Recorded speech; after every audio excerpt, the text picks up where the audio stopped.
जिला पंचायत की जंग का ट्रेलर रिलीज हो गया है क्योंकि चुनावी तारीख से पहले ही नामांकन वापसी के दिन 22 जिलों की तस्वीर एकदम साफ हो गई, जिसमें 21 सीटों पर कब्जा कर भाजपा ने बड़ी बढ़त बना ली है।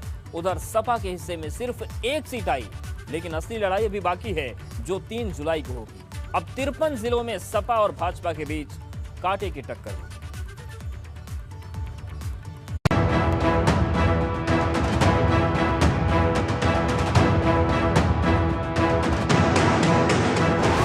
पंचायत 75 का ट्रेलर रिलीज।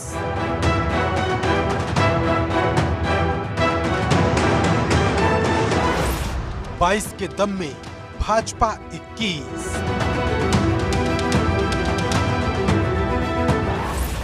सपा भाजपा में टक्कर।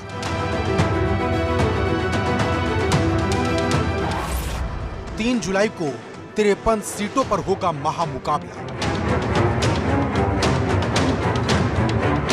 पूरे देश की निगाहें इस वक्त यूपी के जिला पंचायत चुनाव पर टिकी हैं, क्योंकि चुनाव से पहले ही 22 सीटों पर तस्वीर पूरी तरह से साफ हो गई।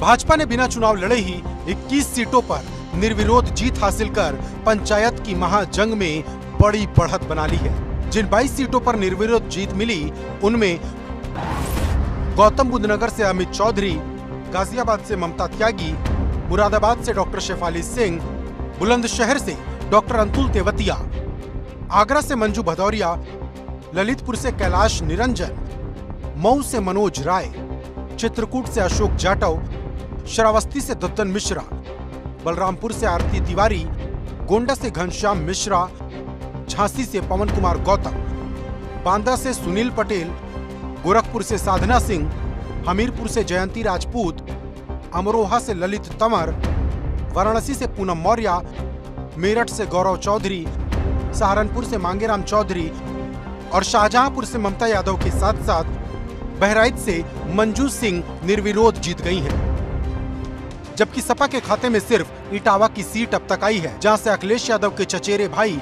अंशुल यादव ने जीत हासिल की। लेकिन निर्विरोध चुनाव जीतने के फॉर्मूले को देखें तो इसमें 12 जिलों में भाजपा के मुकाबले नामांकन ही नहीं हुआ, जबकि 5 जिलों में भाजपा के विरोधी उम्मीदवारों का पर्चा रद्द हो गया। वहीं 4 जिलों में खुद ही भाजपा विरोधी ने अपना नामांकन वापस ले लिया। अब 3 जुलाई को बाकी बची 53 सीटों पर टक्कर होगी, जहां मुकाबला करीब करीब सपा और भाजपा के बीच ही माना जा रहा। लेकिन जिस तरीके से भाजपा ने लीड ली, उससे कहीं न कहीं जिला पंचायत अध्यक्ष चुनाव की जंग में सपा पिछड़ती नजर आ रही। Bureau report, ABP Ganga.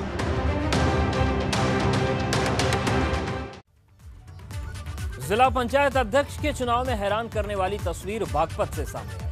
यहां पर सपा और रालोद की संयुक्त उम्मीदवार ममता किशोर के नाम से नॉमिनेशन वापस ले लिया गया, लेकिन थोड़ी देर बाद पता चला कि जिस उम्मीदवार ने नामांकन वापस लिया वो असली उम्मीदवार था ही नहीं। फिर क्या था, हंगामा हुआ। असली उम्मीदवार ने वीडियो जारी किया और खुद के राजस्थान में होने का दावा किया, और इस वीडियो के बाद प्रशासन हरकत में आया। उसे समझ में आया कि उसके साथ खेल हो गया है। फिर क्या हुआ, इस रिपोर्ट में देखिए।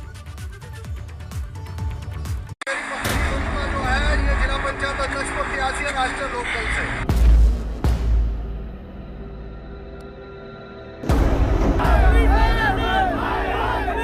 हमारे साथ है ममता किशोर।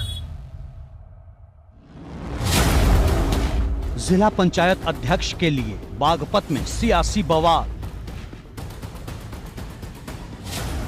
उम्मीदवार बैठा राजस्थान में, बागपत में नामांकन रद्द।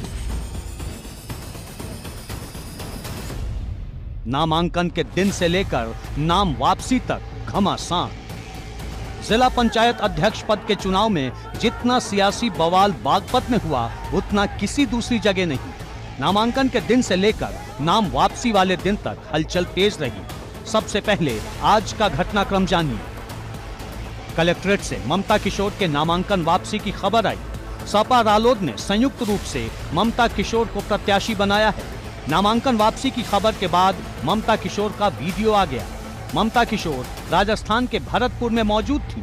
प्रशासन ने कहा ममता नाम की कोई महिला कलेक्ट्रेट आई थी। प्रशासन ने यह भी कहा कि साइन के मैच होने के आधार पर पर्चा वापस हुआ। हालांकि बाद में प्रशासन बैकफुट पर आया और फैसला वापस ले लिया। ऐसा नहीं था कि यह सब कुछ आसानी से हो गया। रालोद और सपा के कार्यकर्ताओं को इसकी सूचना मिली तो उन्होंने बवाल शुरू कर दिया। जयंत चौधरी भी विरोध करने पहुंच गए और आखिरकार प्रशासन को अपना फैसला वापस लेना पड़ा। न्याय न मिलने पर ममता किशोर ने आत्महत्या की चेतावनी भी दे डाली थी। मामला ज्यादा बढ़ा तो प्रशासन ने भी फैसला बदलने में देर नहीं की। डीएम ने पर्चा वापस लेने वाली महिला के खिलाफ कार्रवाई की भी बात कही है। 12 साढ़े 12 के आसपास एक वापसी का पर्चा दाखिल हुआ जिसमें ये कहा गया कि हम ममता हैं जिसकी आइडेंटिटी की शिनाख्त की गई, और 2:20 और 2:30 के आसपास एक एप्लीकेशन आई जिसमें कहा गया कि नहीं साहब हम ममता नहीं हैं, जिसकी जांच कराई गई। जांच में ये हम लोगों ने एस्टेब्लिश कराने की कोशिश करी कि क्या सत्यता है कि कोई व्यक्ति तो नहीं, जिससे कि हम लोगों ने उनसे वीडियो कॉल पर बात करी, उनको फ़ोन किया गया कि भाई आप हैं कि नहीं है करके, क्योंकि उनकी सत्ता जो है संदिग्ध लग रही थी। और उनके बाद एस्टेब्लिश होने के बाद ये डिसाइड किया गया कि वो सेम व्यक्ति नहीं है, उनके खिलाफ कार्रवाई की जा रही है and that nomination and that papers has not been accepted. Mamta Kishore इस वक्त पति जय किशोर और समर्थन करने वाले 14 सदस्यों के साथ भरतपुर के होटल में हैं ताकि मतदान के दिन कोई दिक्कत ना आए। लेकिन इतनी तैयारी के बाद भी उनका नामांकन रद्द हुआ तो उनका गुस्सा 7वें आसमान पर था।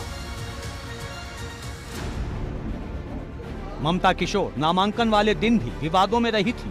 26 जून को जब नामांकन भरना था तो सुबह सुबह उनकी ओर से उनके पति की मुस्कुराती हुई तस्वीर भाजपा सांसद सत्यपाल सिंह के साथ वायरल हो गई। हालांकि 4 घंटे के अंदर वो रालोद कार्यकर्ताओं के बीच पहुंच गई और रालोद सपा की तरफ से ही नामांकन दाखिल किया।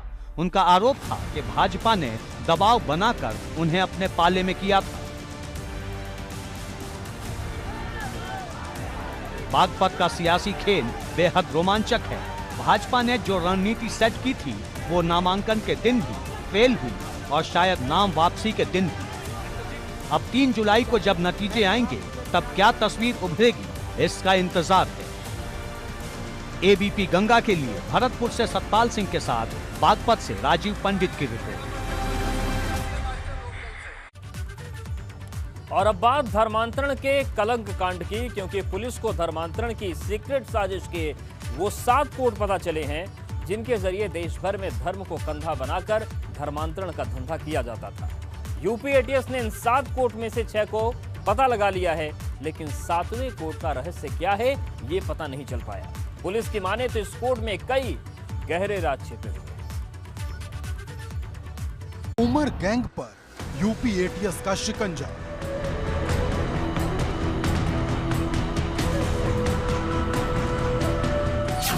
कौम के कलंक का क्या रहस्य है?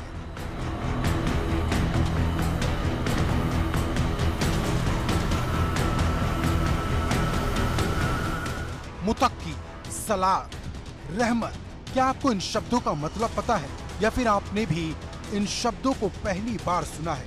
या हो सकता है कि कभी किसी ने आपके सामने इन्हें बोला हो और आप कुछ समझ ना पाए हो, क्योंकि धर्मांतरण की काली दुनिया के ये वो कोड वर्ड हैं जिन्हें मूक बधिरों पर इस्तेमाल किया जाता है। लेकिन अब धर्मांतरण गैंग के ये कोड यूपी एटीएस डिकोड कर चुकी है। जांच में पुलिस को 7 कोड के बारे में पता चला, जिनमें से पुलिस ने 6 कोड को डिकोड कर लिया, लेकिन 7वें कोड का मतलब क्या है ये अभी तक नहीं पता चला। मूक बधिर बच्चे जो है साइन लैंग्वेज से एक्सचेंज करते हैं, तो उसको भी जो है इन्वेस्टिगेट किया जा रहा है, उसको भी और जांच पड़ताल की जा रही है। तो जो भी होगा, कोडिंग होगी, किस तरह से वो इन्फॉर्मेशन भेजते हैं, किस तरह से रिएक्ट करते हैं, क्या हर आदमी से कैसे वो डील करते हैं, ये सब पूरी जांच पड़ताल की जा रही है। लेकिन ये 7 कोड क्या हैं और इनका मतलब क्या है, पहले वो समझिए। पहला है मुतक्की, इसका मतलब है हक और सच की तलाश। दूसरा कोड है सलात, इसका मतलब होता है नमाज। तीसरा कोड है रहमत, जिसका मतलब विदेश से फंड आने वाला है। चौथा कोड जो डिकोड हुआ वो अल्लाह के बंदे हैं, यानी सोशल मीडिया पर वीडियो लाइक करने वाला। 5वां कोड मोबाइल नंबर और जन्म तिथि, जिसका मतलब है धर्म परिवर्तन करवाने का नाम। छठा कोड है revert back to Islam program, यानी धर्म को परिवर्तन करना। वहीं सातवां कोड, जिसका नाम है कौम के कलंक, लेकिन इस कोड को अब तक डिकोड नहीं किया गया। लेकिन जिस तरीके से यूपी एटीएस का शिकंजा धर्मांतरण गैंग पर कसा, उससे जल्द ही सारे कोड डिकोड हो जाएंगे। साजिशकर्ताओं ने इस पूरे मामले में एक ऐसी चेन तैयार की थी जिससे जल्दी से किसी को किसी पर शक न हो सके। मसलन मंत्रालय से लिस्ट उपलब्ध कराने वाला कोई और था, जबकि धर्म परिवर्तन कराने वाली टीमें कोई और थीं। साथ ही जो नए लोग धर्म परिवर्तन करके आते थे, वो पैसों की लालच में ऐसे मजबूर लोगों की तलाश करते रहते थे जिनका साम दाम भेद के आधार पर धर्मांतरण कराया जा सके। जो कोड पता चले उनमें एक कोड रहमत है, जो विदेशी फंड से जुड़ा है। मतलब धर्मांतरण गैंग की मदद जिस इंटरनेशनल चंदे से की जाती है, उसके लिए ये कोड इस्तेमाल होता था। अब तक पुलिस विदेशी चंदे की तह तक जाकर जांच कर रही है। 1.5-2 करोड़ रुपए हवाला से आया है, उसका अन्य प्रदेशों से जहां जहां से भी है उस पर कार्रवाई कराना, सेंट्रल एजेंसीज का सहयोग लेना, उनको सहयोग देना, तो ये सब चीजें अभी चल रही हैं। यूपी एटीएस ने सोमवार को धर्मांतरण गैंग से जुड़े 3 और गुर्गों को गिरफ्तार किया था और अब पता चला कि यूपी के 32 जिलों में धर्मांतरण का रैकेट फैला हुआ है। हमारे प्रदेश में 32 जिलों पे इस पर जो है खंगाला जा रहा है, कहाँ कब लोग धर्मांतरित हुए हैं। धर्मांतरण गैंग पर यूपी सरकार एकदम सख्त है और इसकी साजिश में जो शामिल है उस पर कार्रवाई भी होगी, क्योंकि नौकरी और शादी का प्रलोभन देकर हजारों लोगों और मूक बधिरों का धर्मांतरण कराया गया और उनका ब्रेन वॉश कर एक धर्म विशेष के खिलाफ उनके दिमाग में नफरत भरी गई। अब यूपी पुलिस ये पता लगाने की कोशिश कर रही कि कहीं इसके तार आतंक और कट्टरपंथ से तो नहीं जुड़े। वहीं 7वें कोड कौम के कलंक का रहस्य क्या है, इसका भेद खुलना अभी बाकी है। Bureau report, ABP Ganga.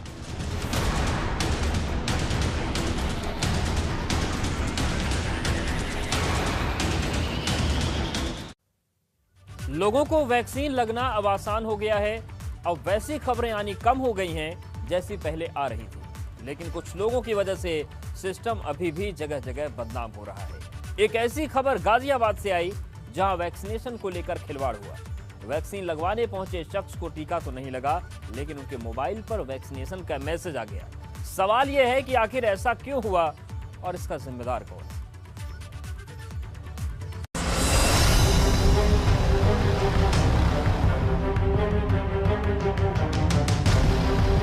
Ghaziabad में टीके पर तकरार।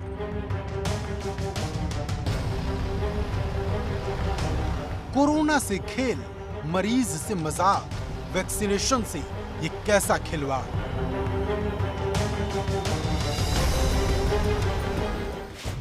जिस दिशा में गाजियाबाद प्रशासन चल पड़ा है, बहुत जल्द ही पूरे जिले को वैक्सीन लग जाएगी, फिर चाहे टीके की डोज आए या ना आए। क्योंकि गाजियाबाद में जिन जिम्मेदारों को वैक्सीन लगाने का ठेका मिला, उन्होंने वैक्सीन लगाने का ऐसा तरीका खोजा जिसमें टीका लगाने की जरूरत ही नहीं पड़ती। सिर्फ कागजों में लिख दिया जाता है कि आप वैक्सीन की डोज ले चुके हैं, धन्यवाद।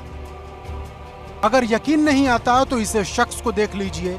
नाम है दुष्यंत कुमार। पीएनबी बैंक में ब्रांच हेड चीफ मैनेजर के पद पर तैनात हैं। कायदे से फ्रंट लाइन वर्कर की श्रेणी में आते हैं, लेकिन इनके साथ वैक्सीन के नाम पर जो मजाक हुआ वो किसी के साथ ना हो, क्योंकि आपने एक वैक्सीन कोविशील्ड तो दूसरी कोवैक्सीन लगाने की खबर देखी ही होगी। यहाँ तक कि वैक्सीन के नाम पर रैबिज का इंजेक्शन लगाने की बात भी सुनी होगी। बिहार में खाली वैक्सीन लगाने वाली ये तस्वीर भी देखी होगी। लेकिन इन भाई साहब के पास तो बिना सुई लगवाए ही वैक्सीनेशन कंप्लीट का मैसेज आ गया। लेकिन सवाल इस बात का है कि जब वैक्सीन लगी ही नहीं तो वैक्सीनेशन होने का मैसेज कैसे पहुंचा। कि मैं कोविड लगवाने के लिए आया था अस्पताल में 2-3 महीने पहले, तो मेरे कोविड नहीं लगी और मेरे को व्हाट्सएप पे मैसेज आ चुका कि आपको कोविड सक्सेसफुली हो गए हैं, और बदतमीजी करके मुझे वहाँ से कमरे से पुलिस के द्वारा बाहर निकाल दिया, खदेड़ दिया गया। दरअसल ये साहब जब वैक्सीनेशन कराने गए तो वहाँ उनके साथ महिला डॉक्टर ने अभद्रता की, ऐसा आरोप है। और बात इतनी बढ़ गई कि उसने इनको टीका ही नहीं लगाया। लेकिन तब तक वैक्सीनेशन की रजिस्ट्रेशन प्रक्रिया पूरी हो चुकी थी और जैसे ही ये वैक्सीनेशन सेंटर से बाहर आए तो इनके मोबाइल पर मैसेज आ गया कि आपको वैक्सीन लग चुकी है। जिसके बाद दुष्यंत कुमार ने शिकायत दर्ज कराई तो गाजियाबाद स्वास्थ्य विभाग हरकत में आया और तुरंत दुष्यंत को मिलने के लिए बुलाया। ये मामला आज मेरी संज्ञान में आप ही ने लाए हैं। मैं इसको जो है ना इसकी जांच कराता हूं और जो भी गिल्टी होगा उस पर कार्रवाई होगी। बिल्कुल गंभीर है और मैं इसकी जांच कराकर जो भी गिल्टी होगा उस पर कार्रवाई करूंगा। लेकिन सवाल इस बात का है कि वैक्सीन को लेकर एक डॉक्टर एक मरीज के साथ ऐसा मजाक कैसे कर सकता है, क्योंकि महामारी के दौर में वैक्सीन ही सबसे कारगर हथियार है। लेकिन अपनी जिद के लिए क्या किसी की जान से खिलवाड़ करना ठीक है? क्योंकि सच तो यह है कि वैक्सीनेशन के नाम पर ऐसा खेल लगभग हर जिले में हो रहा। ये तस्वीर गाजियाबाद से ही सटे नोएडा के सेक्टर 30 के जिला अस्पताल की है, जहां वैक्सीन की कमी के चलते लोगों को बिना वैक्सीन लगवाए ही लौटना पड़ा। जबकि इन लोगों ने वैक्सीन के लिए बाकायदा स्लॉट बुक किया था, लेकिन उसके बाद भी वैक्सीन नहीं मिली। प्रशासन ने एक नोटिस चिपकाया और अपना पीछा छुड़ा लिया। आप लोग भी टीका लगवाने आए? हाँ जी, टीका लगवाने के लिए आए थे। आज का क्या कहा है? टीका के लिए कह रहे हैं कि 5 तारीख को लगेगा। 5 तारीख को लगेगा। वैक्सीन खत्म है। कल आया था तो कह रहे हैं कल आना, कल लग जाएगा। आज आया तो कह रहे हैं अब 5 तारीख को 6 तारीख को लगेगा। वैक्सीन खत्म हो गई, कह रहे पूरे जिले में वैक्सीन खत्म हो गई, कह रहे सब लोग। तो क्या कोई नोटिस या कोई सूचना दी आपको? नहीं, यही सब लोग कह रहे वैक्सीन पूरे जिले में है ही नहीं, खत्म हो गई, किसी अंदर अस्पताल में लगी नहीं रही आज। अब सवाल इस बात का है कि क्या ऐसे जीतेंगे हम कोरोना से जंग?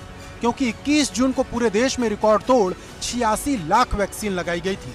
लेकिन आंकड़े बताते हैं कि उसके बाद से ये ग्राफ लगातार गिरा, क्योंकि जब नोएडा और गाजियाबाद जैसे बड़े शहरों में ही वैक्सीन का अकाल है तो उन जिलों का क्या हाल होगा जहां लंबे इंतजार के बाद ही वैक्सीन के दर्शन होते हैं।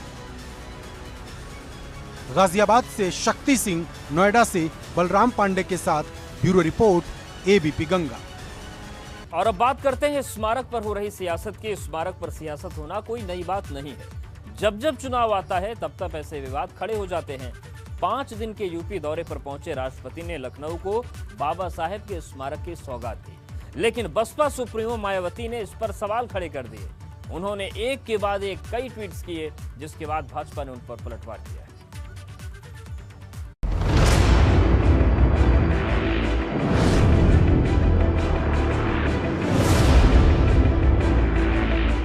बाबा साहब पर सियासत। स्मारक पर महाभारत। उत्तर प्रदेश की राजनीति का एक ही सच है, यहाँ हर बात राजनीति से शुरू होती है और राजनीति पर ही आकर खत्म होती है। क्योंकि 5 दिन के यूपी दौरे पर रहे राष्ट्रपति रामनाथ कोविंद ने लखनऊ को बाबा साहब भीमराव अंबेडकर के स्मारक की सौगात दी और बाकायदा स्मारक केंद्र का शिलान्यास किया। इस कार्यक्रम में मुख्यमंत्री योगी आदित्यनाथ और राज्यपाल आनंदीबेन पटेल भी शामिल थे। लेकिन बाबा साहब के स्मारक की बात बसपा सुप्रीमो मायावती को बिल्कुल भी हजम नहीं हुई और बिना देरी गवाए शिलान्यास की टाइमिंग पर सवाल खड़ा कर दिया। राष्ट्रपति रामनाथ कोविंद ने लखनऊ के ऐशबाग में बनने वाले डॉक्टर भीमराव अंबेडकर सांस्कृतिक केंद्र का शिलान्यास किया। दरअसल ऐशबाग इलाके में तकरीबन 1.5 एकड़ में ये अंबेडकर स्मारक और सांस्कृतिक केंद्र बनाया जाएगा। इस पर कुल 45 करोड़ का खर्च आएगा। लेकिन अब इस स्मारक को लेकर भी उत्तर प्रदेश में सियासत शुरू हो गई है। सबसे पहले मायावती ने ट्वीट कर बीजेपी पर और सरकार पर निशाना साधा है। मायावती ने इसके शिलान्यास की टाइमिंग को लेकर सवाल खड़े किए हैं, जिसके बाद राजनीति एकदम गर्म हो गई। बात बाबा साहिब की थी तो तुरंत कैबिनेट मंत्री स्वामी प्रसाद मौर्य मैदान में आ गए और मायावती के सवालों का करारा जवाब दिया। अगर आज लखनऊ की राजधानी में मुख्यमंत्री योगी आदित्यनाथ जी के प्रयास से डॉक्टर आम्बेडकर सांस्कृतिक केंद्र व स्मारक का उद्घाटन किया गया है, तो उन्हें तो खुशी व्यक्त करनी चाहिए। स्मारक बना करके पंचतीर्थ के रूप में बाबा साहब डॉक्टर अम्बेडकर को सम्मान देने का काम किया है। दरअसल मायावती हमेशा से अम्बेडकरवादी राजनीति करती रही हैं, लेकिन इस राजनीति में एक इनसिक्योरिटी भी रही है। और जब यूपी चुनाव में सिर्फ 7 महीने ही बचे हैं, ऐसे में उनकी बेचैनी बढ़ना लाजमी भी है। क्योंकि 2022 विधानसभा चुनाव में सभी सियासी दलों की निगाहें दलित वोट बैंक को साधने पर है और बीजेपी भी इसमें पीछे नहीं रहना चाहती। ऐसे में सांस्कृतिक स्मारक केंद्र के जरिए भले ही बीजेपी ये कहे कि उसकी कोशिश डॉक्टर भीमराव अंबेडकर से जुड़ी यादों को सहेजना है, लेकिन सियासत इसे वोट बैंक के ही चश्मे से देखेगी, जैसे हमेशा से देखती आई है। एबीपी गंगा के लिए लखनऊ से अनुभव शुक्ला की रिपोर्ट।